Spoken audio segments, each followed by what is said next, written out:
হি হি হি। শুনবি একটা গপ্প? আমি যখন মানুষ ছিলাম, নাম ছিল লক্ষ্মী। ওই গাঁয়ের সীমানায় এক পুরনো বাড়িতে থাকতাম। একদিন সন্ধেবেলা পুকুরে গেছিলাম জল আনতে। হঠাৎ পেছন থেকে ঠেলাটা কে দিল জানিস? জলেই ডুবে গেলাম। কেউ বাঁচাতে এলো না।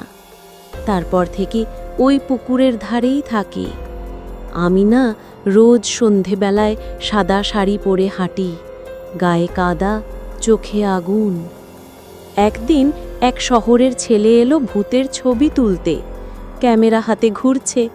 আমি হালকা করে হুঁ করে ডাকি, সে হাড় কাঁপিয়ে পালায়।